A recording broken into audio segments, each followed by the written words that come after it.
So what others do they have? Core creation cost minus 10%, province war score cost minus 5%, so they can expand pretty rapidly. Plus 3 tolerance of heretics, and they are themselves Shia, so a lot of QQ's missions at the moment are to spread Shia. And in fact, Shia gives you another 5% morale of armies. QQ's armies are really scary at the start of this game. I hadn't realised just how much. Land leader maneuver plus 1, so not only do they have better cavalry, they have faster cavalry. Liberty desire and subjects minus 10, national unrest minus 1, national tax plus 10. So very late game economic stuff, early game military. And then the end, you get plus 1 land leader fire. So your leaders get plus 1 fire, plus 1 shock, and plus 1 maneuver. That's redunculous. That would work really well with offensive ideas, because offensive also gives you a bunch of leader abilities. And defensive gives you the more maneuver. So you could actually get a plus 2 fire, plus 2 shock, plus 2 maneuver, plus policies. Like one of QQ's... I was looking at, was I? Oh, I was.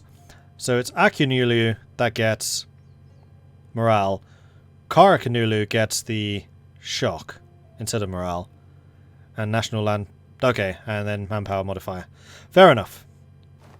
I mean, the leader abilities are still redonkulous.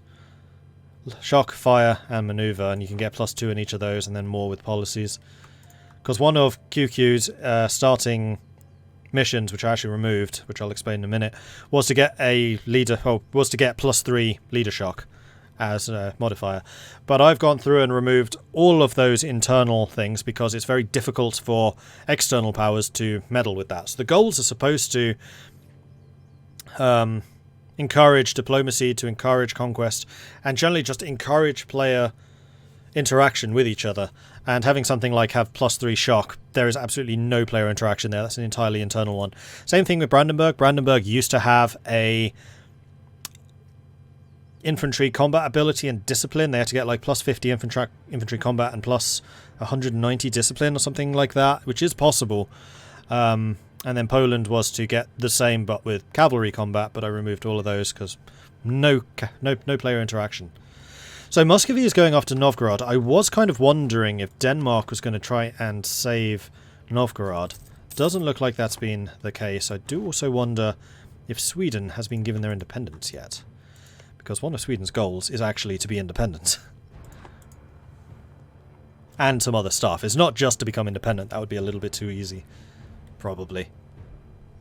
But no, at the moment Denmark and Sweden working quite nicely together. Wonder how long that will last. Bearing in mind that these two countries hold the record for being at war the most throughout history. So we've got Brabant going after Burgundy. I suspect that's probably an independence war. It is. Burgundy and Castile fighting against Brabant, Flanders and Liège. Any other wars started up? Ethiopia is fighting someone. I'm kind of curious to see how Florence is doing. Florence coming in with 14,000 troops already. Now, Florence can really punch above their weight. They're very wealthy for their size, with a huge amount of development. And then Ethiopia is currently being invaded by Adal, although I think they're actually trying to expand out here into the south. So they're at war with Kaffa and Adal. They're letting Adal attack here. They're actually fighting back. Ethiopia has a couple of forts. They shouldn't be in too many dire straits. Yeah, they're trying to take this out and then they can switch and fight against Adal, which is fair. Fair enough. And they want to try and expand as much as they can before the big bad Mamelukes come down. Although I'm still a little bit confused as to why the Mamelukes sold Alexandria and Rosetta and Dalmatia to Venice. Because one, they've cut off these 3 provinces. 2, this is how they make a lot of their money.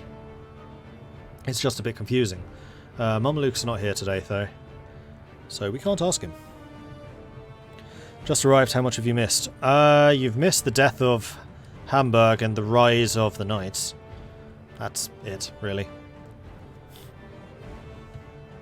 QQ is interesting as they can form Persia. Once they stabilise, they may actually have a shot at beating the Timmies. Interesting. Karakanulu was actually the idea behind the become the production leaders. So their goal is to become the production leader of silk, because there is a ton of silk here.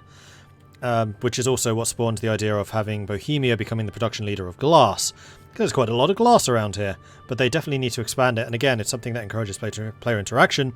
because Venice has a massive glass producer right here, and in fact I think, yeah, they have this as well, which increases the amount of glass they produce even more. So there's immediately a rivalry between Venice and Bohemia over the glass trade. Hamburg was basically sentenced to death last session, no surprises there. Well, they came back fighting because they got an alliance with Cologne and Trier, and probably would have been able to fight back, but then Denmark brought in France, and it was just like, okay, game over. But they did force Denmark to bring in France.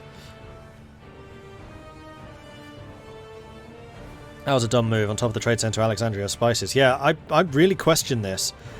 And, to make matters even worse, this is one of Venice's goals. So, the Mamluks have basically just given Venice a goal. I really hope that they extracted a good price. But I don't know. It could well be that the Mamluks have gone, okay, you can have my trade provinces, because Venice, you're going to be a lot more efficient to trade, pay me a subsidy. Whether that's a thing that happens, I don't know. Can I play another bookmark like Prussia? I enjoyed the League of Cambrai. Possibly. I still want to play more of that Prussia game, because we left off at a very awkward moment fighting against France and Austria. And Russia. Was it all three? I think it was all three again. But France, definitely. Does selling a place give them a core? I don't think so. It might do.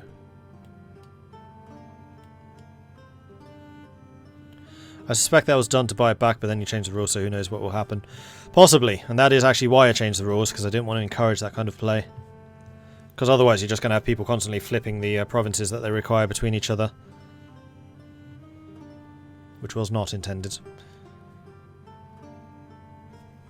But neither player complained to me saying, but we did this to do that thing.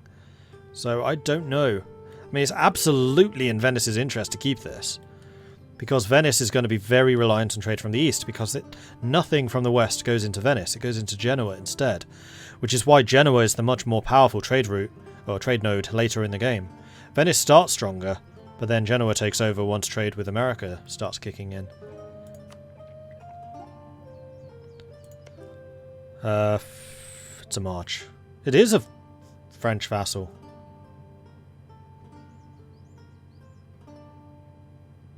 Was France involved? France is having noble rebels. Many, many, many noble rebels. Good grief. They keep coming. Is he spiking his nobility? Oh, he's removing all the nobility estates. What are you doing, France?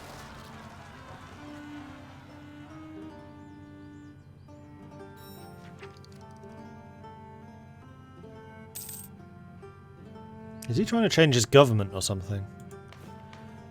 Though I don't know how that would work. Oh no, he just surrendered to them. So yeah, I think he was just trying to remove the nobility estate there. I guess that the nobles start with a lot of estates in France at the start of the game. Okay, fair enough.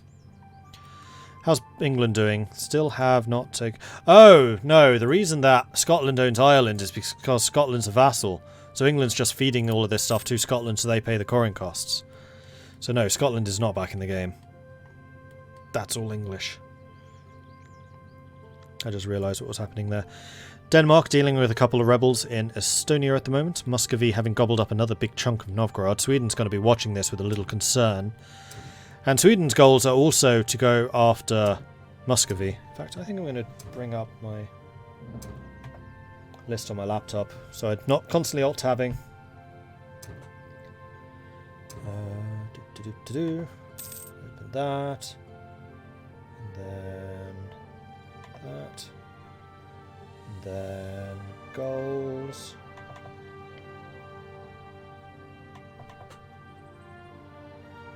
Okay, so Sweden's objectives. Being one of the new nations, we've not really spoken much about what they're trying to do. In fact, we haven't spoken very much about any of them, because we got very much interrupted last time. And I realise I'm not going to be very loud, because I'm not talking to the microphone. So Sweden. Own the entirety of North Karelia, South Karelia, Pomoria and Arkhangelsk, so they basically need to own this entire northern region.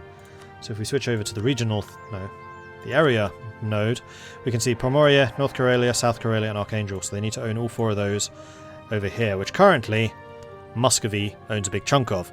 So right there we're going to have conflict between Sweden and Muscovy.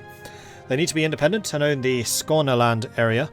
So Skåne is this bit down here in the top, in the tip. So right away, conflict between them and Denmark, because this is some pretty actually nice territory. I don't think they lose the Sound Toll anymore if they lose Lund. I think that's entirely based on just owning Sjælland. I think EU3, it used to be you had to own all of the islands in the chain. So I don't think that's going to damage Denmark overly, but they are still nice territories, and Skåne Market produces more fish. That one doesn't do anything. Then next up, they need to ensure Protestantism and Reformed combined with more total provinces than Catholicism can only be completed after 1550. So Sweden is one of the ones that's designed to be very heavily Protestant or Reformed, with the ambition of becoming a dominant world faith. So if we go to this tab, or is it this tab? It's this tab. Religions, we can see how many provinces every religion owns. So a bunch of the goals now are about your religion owning the most provinces. So if we go to this, we can see that Sunni is currently in first place, then Catholics, Animists, Totemists, those are mostly colonies, or rather uncolonized, Hindu, Fetishist, Orthodox, Confucian, Tengri, Shia, etc, etc, etc. So as soon as the Reformation starts, Catholicism is going to start hemorrhaging provinces, probably, and then the race is really going to be on. That's how I'm doing the League War. So it's going to be the Protestants trying to get more Protestant territories, and it's going to be the Catholics trying to stop them. I thought that was a pretty good way of manufacturing the League War. They need to own or overlord the West African coast and the Delaware Valley areas. So apparently Sweden had a colony down here in the West African coast, which is this section. So they need to own all of that. And then also the Delaware Valley, this bit, where there was a Swedish colony just outside of New York. Which is why there's a lot of Swedish surnames in that area. And then their final goal is to own or be overlord of more provinces in North Germany region than any Germanic primary culture nation. So they basically need to get more provinces than nations like Brandenburg or Saxony in the North German region. So this is a region, so it's a bigger chunk of area. It's this. Because, again, historically, after the 30 Years' War, Sweden owned basically the North German coast. And their goal is to recreate that.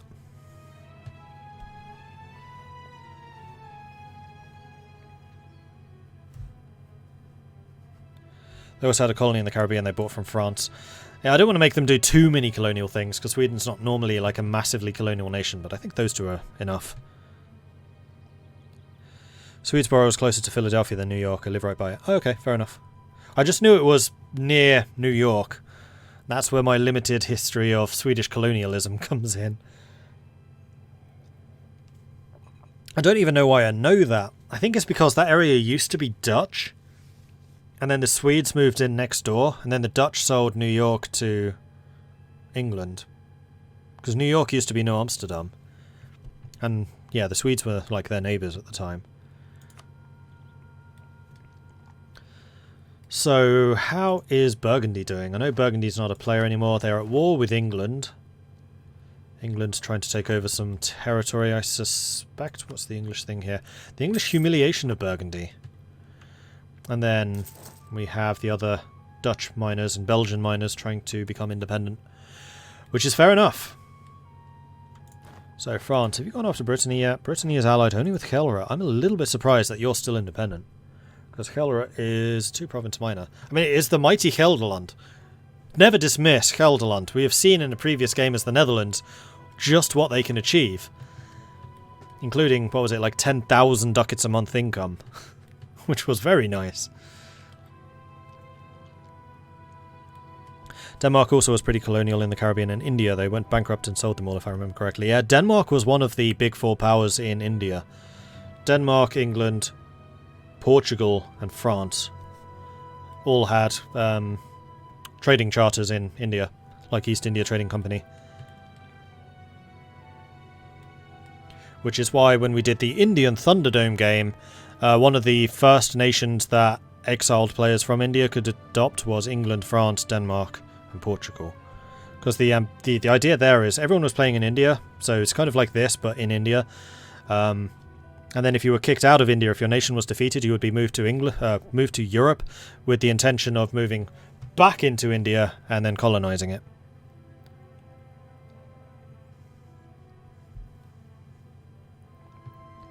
That was in the latest Drew Donald's video. Okay, fair enough. You know, his history stuff's actually impressed me. I hadn't seen any of it until recently.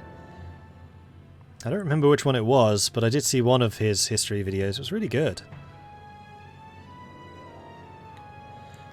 Swedesboro is south from Philadelphia, New Jersey. There is a gorgeous Swedish cathedral there, history monument. Oh, cool.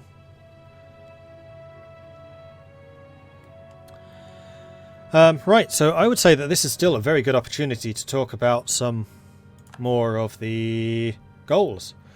So if I remember from last time, I think we got up to Castile.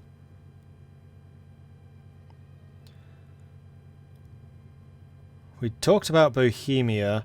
Brandenburg needs to reach 1,000 development to basically become an empire. Ensure the HRE is dissolved, which they have achieved. Demand a humiliation in a peace deal against France, the Ottomans or Russia while they are a great power.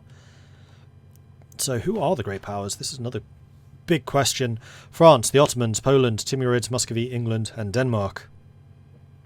Currently. No real surprises there. I would kind of expect Venice to become a great power sometime soon. Castile is not. Really? Interesting. Poland is, but that's probably because of Lithuania. Poland is currently fighting against Hungary. I was wondering when the gobbling up of Hungary would begin. So the Ottomans are allied with Poland attacking Hungary. The Ottomans are allied with Poland attacking Hungary. Pretty sure one of Poland's ambitions is to keep the Ottomans out of Europe.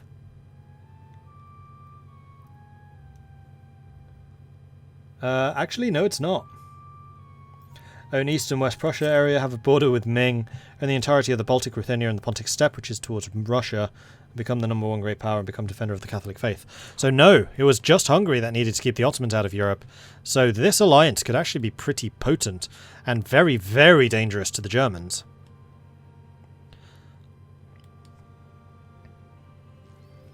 Ireland currently fighting against them, and then unfortunately Austria is not here today. And the Ottomans need to own Vienna. I wonder if they're going to try and snake up through to take Vienna. Because the Ottoman goal, yes, just straight up own Vienna. Own Vienna, own Cairo, own Rome. The Ottomans have a lot of take capital goals.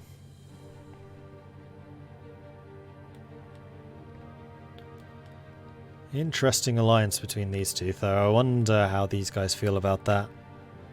Have a border with Ming? Now that sounds familiar. Yeah, I'm quite pleased with that goal. It would be made significantly more difficult if Lithuania was independent. So I'm kind of waiting to see if he manages to form the Commonwealth, or if we're going to have another player jumping in as Lithuania before we can do that. Because that's going to radically change what Poland can do in this. And Poland also needs to take East and West Prussia, which are currently owned by Brandenburg, so that's going to be sparking some conflict between those two.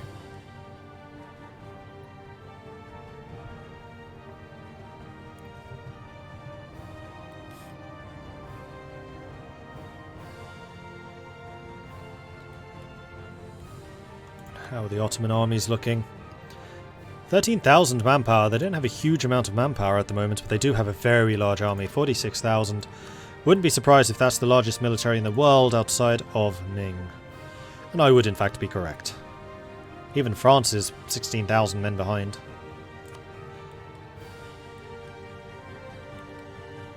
They are sieging down Vienna at the moment. They have to own it. They can't just occupy it, it has to be owned. So it's Vienna, it's Rome, and Oh yeah, Cairo. And considering the Mamelukes have sold, like, their income provinces, holding Cairo might be more difficult than they may perhaps expect. It's Helson, he's going to crush everything he fights. Helson is very dangerous at warfare. Which is another reason why people should be worried about this Polish-Ottoman alliance.